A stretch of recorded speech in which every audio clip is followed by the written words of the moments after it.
সোনামা ওঠো, তাড়াতাড়ি নাও, তাড়াতাড়ি ওঠো মামা। এই সকালবেলা ওকে ডেকে তুলতে তুলতে মোটামুটি 10-15 মিনিট আমার যায়, ওকে আদর করে ওই করে সেই করে ঘুম থেকে তুলতে হবে। আর এদিকে দেখো আমি রান্নাবান্না করছি, চিকেন কষা হচ্ছে, কারণ হচ্ছে আজকে বলেছে চিকেন টিফিনেও নিয়ে যাবে আর এখন চিকেন দিয়ে ভাতও খেয়ে যাবে। তো তারপরে মেয়েকে ভাত টাত খাইয়ে স্কুলে দিয়ে চলে এসেছি, আমি স্নান টান করে রেডি হয়ে নিয়েছি। এই সময়টা আমি খুবই ব্যস্ত ছিলাম সকাল থেকে, তো সেই জন্য আমি আর ব্লগ করতে পারিনি কিছু। আর এর মধ্যে ঘটে গেছে একটা ইনসিডেন্ট, সেটা তো আমাদেরকে বলছি। তার আগে একটুখানি পরোটা করে নিলাম, একটু পরোটার মাংস খেয়ে যাব এখন ব্যাংকে, কাজ আছে। একটা অ্যাক্সিডেন্ট সকালবেলা ঘটিয়ে ফেলেছি, সেটা হচ্ছে যে বাজারে গেছিলাম, তো ওখানে একটা বাইক এসে আমাকে ধাক্কা মারে এবং আমি নিজের ব্যালেন্স হারিয়ে পড়ে যাই একটা সাইকেলের ওপরে, এবং সেই থেকে পায়ে বেশ চোট পাই, পাটায় প্রচণ্ড ব্যথা হয়েছে, পা কেটে গেছে। তো সেই সমস্ত কিছু করে মানে ওই কোনো রকমে আর কি ধুয়ে স্নান টান করে রেডি হয়ে বেরিয়ে এসেছি, কারণ এই কাজটা ইম্পর্টেন্ট ছিল। ব্যাংকের কাজকর্মগুলো সেরে ঠেরে তারপরে আবার গেলাম হচ্ছে বাড়ি। আর এই যে দেখছো বাড়ি থেকে এসে তারপরে কোনো রকম একটুখানি বাড়িতে এসে ভাত আর স্যালাড আর একটুখানি চিকেন খেয়ে নিলাম আর একটু আমের চাটনি।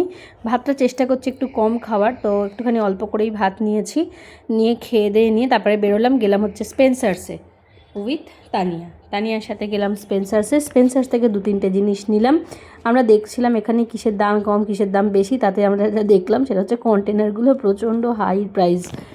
তো তারপর যাই হোক সেই সব করে দুজনে গল্প করতে করতে রাস্তা দিয়ে হাঁটছি।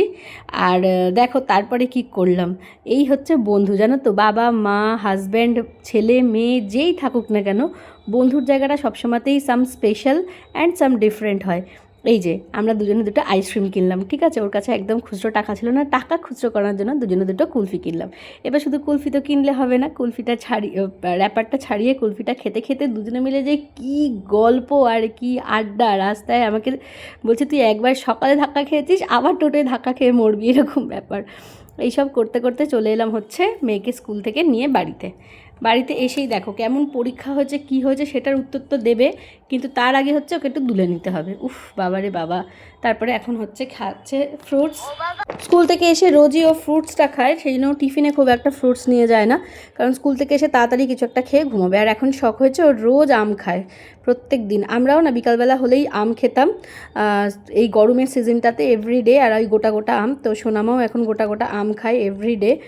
তো সেই জন্য আমারও বেশ ভালো লাগে। আমার খুব ছোটোবেলার কথা মনে পড়ে। দেখো আমি বিকালবেলা ঘুম থেকে উঠে গোটা ঘটনাটা বলার পরে সোনামা তখন তো দিয়েইছে, এই যে এখানে দেখো সঙ্গে সঙ্গে আমি সকাল থেকে একটুও বরফ দিতে পারিনি, ও স্কুল থেকে এসে কোয়েশ্চেন পেপার দেখাবে কি আমার জন্য দেখো বরফ নিয়ে এসছে।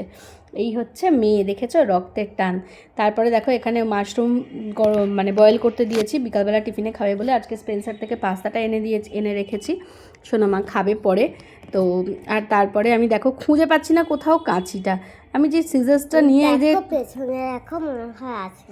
হ্যাঁ ওকে ও বললো মামা আমি কেটে কন্টেনারে ঢেলে দিচ্ছি, কিন্তু আমি খুঁজে পাচ্ছি না। এই হয় কাজের সময় হাতের সামনে থাকা জিনিসও আমরা চোখের সামনে দেখতে পাই না। থাক আমি কাটছি দরকার নেই, আমি ছুরি দিয়েই কেটে দিচ্ছি। সত্যি সোনামা ফাইনালি ছুরি দিয়েই ওটা কেটে করলো।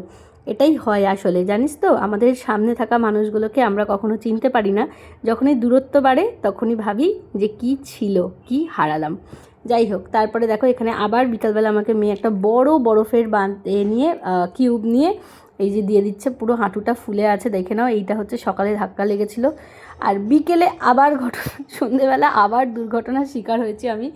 আজকে প্রচণ্ডই খারাপ অবস্থা আমার, যাকে বলে।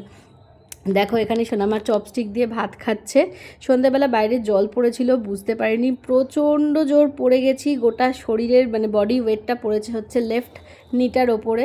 তো একদম শেষ হয়ে গেছে, যাকে বলে আমার দুটো হাঁটু দুটো পায়ে এত জোর ধাক্কা খেয়েছি। তো ও ভাত খাচ্ছে আর আমি এখানে রুটি না, আমি মুড়ি খেয়েছি, কারণ আমি আর রান্না করতে পারছিলাম না, আমি আর কিছু করিও নি, ওই জন্য ও চিকেন দিয়ে ভাত খেয়ে নিয়েছে, আমি দুটো মুড়ি খেয়ে নিয়েছি। এইভাবে দিনটা কাটালাম ঘটনা দিয়ে। চলো সারাদিন কেমন যায় দেখা গেলে তোমরা।